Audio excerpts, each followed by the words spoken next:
How do you identify photosensitive epilepsy triggers? Imagine sitting in front of a screen or under flashing lights and suddenly feeling different. That's because certain visual stimuli can trigger seizures in some people with epilepsy. To identify these triggers, it's essential to understand what visual patterns and effects are most likely to cause problems. Photosensitive epilepsy triggers are mainly linked to flashing or flickering lights. These lights flicker between 3 and 60 flashes per second, but the highest risk occurs around 16 to 25 flashes per second. High contrast patterns like black and white stripes, checks, or bright colors can also set off seizures.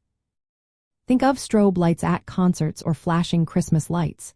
These are common triggers, especially if they flicker unpredictably or are used with dimmer switches that cause flickering.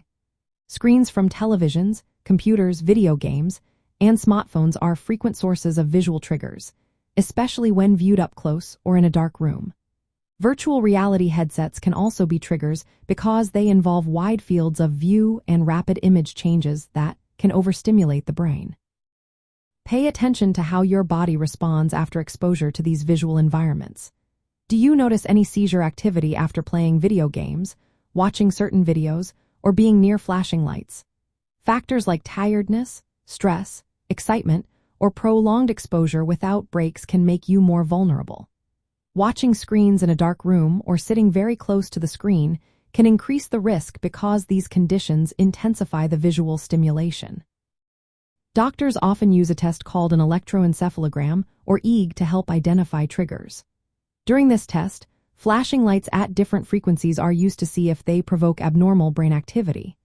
If seizures are triggered during the test, it confirms photosensitivity and helps determine the specific flicker rates or patterns that cause problems. The visual cortex, the part of the brain responsible for processing images, is where these seizures originate.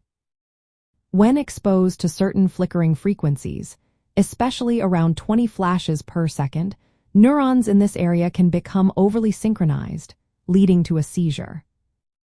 It's important to remember that not everyone with epilepsy is photosensitive.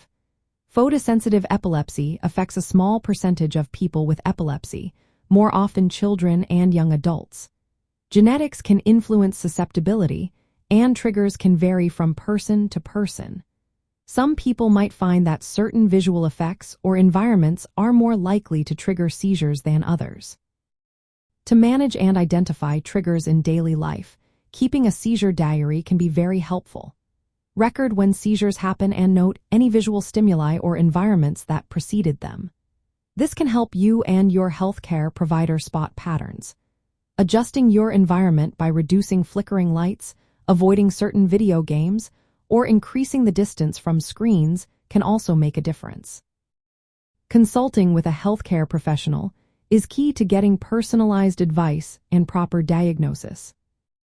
By combining careful observation, clinical testing, and understanding your personal responses, you can better identify what visual stimuli may trigger seizures. This knowledge empowers you to make safer choices and reduce your risk, helping you live well with epilepsy. Always seek guidance from medical professionals to develop a plan tailored to your needs and ensure your safety.